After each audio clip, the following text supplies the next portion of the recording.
Hello everyone, welcome back to my channel. আজ হলো মঙ্গলবার, সকাল এখন 9টা। সকাল সকাল আমার পুজো দেওয়া কমপ্লিট। পুজোটা দেওয়া হলে মনের থেকে এত শান্তি পাই, নাহলে কিচ্ছু খেতেও ইচ্ছা করে না, কোনো কাজে মন লাগে না।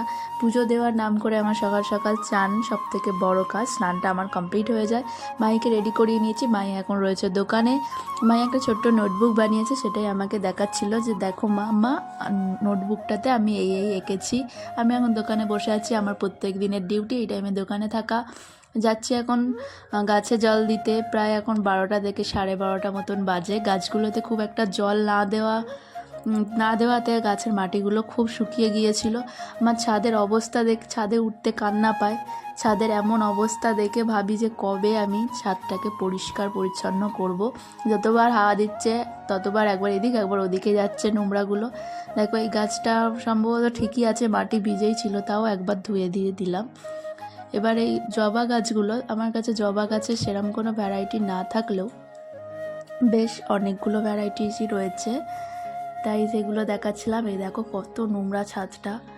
এই দেখো এইটা নতুন এনেছি, এই গাছটা হালকা গোলাপি কালারের ফুল হয়।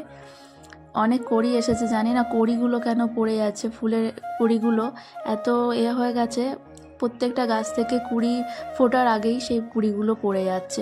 কারোর যদি জানা থাকে যে কেন এমন হচ্ছে, প্লিজ কমেন্ট করে জানাবো। দেখো গাছের নিচে একটা কড়ি পড়েই রয়েছে। এই গাছের কড়িগুলো বড্ড পড়ছে, কারণ বড় হয়ে গিয়েছে বলে। আর গাছের মাটি প্রচণ্ড শুকাচ্ছে, কারণ দুবেলা আমি নিয়ম করে জল দিতেই পারছি না। হয়তো কোনো সার দিতে হয়, আমার জানা নেই, ওই জন্য কড়িগুলো পড়ছে। এটা ছিল শ্বেতকরবী গাছ, জানি না কবে এর মধ্যে ফুল হবে। আর গোলাপ গাছ তো নামেই রাখা, বছরে হয়তো একটা ফুল ফোটে। আসলে এতটাই কাজের চাপ বেড়েছে যে আমি সকালবেলা উঠে আর ছাদটাকে ঝাড় দিতে পারছি না। তাই এই যে প্রত্যেকটা জায়গায় নোংরা নোংরা নোংরা। আর একটু যেই বেলা হচ্ছে রোদ্দুরের জন্য আর কিচ্ছু ভালো লাগছে না।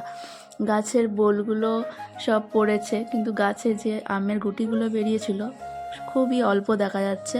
রাত্রিরে করেছিলাম রুটি আর চানা পনির, সেটাই দেখাচ্ছিলাম। চানা পনিরটা অসাধারণ হয়েছিল খেতে। তবে এটা লুচি বা নানপুরির সাথে আরও বেশি ভালো লাগতো। আমি রুটি ও পরোটা দু রকম করেছিলাম। কেমন লাগলো ভিডিওটা অবশ্যই কমেন্ট করে জানাতে ভুলবে না। আসছি পরের একটা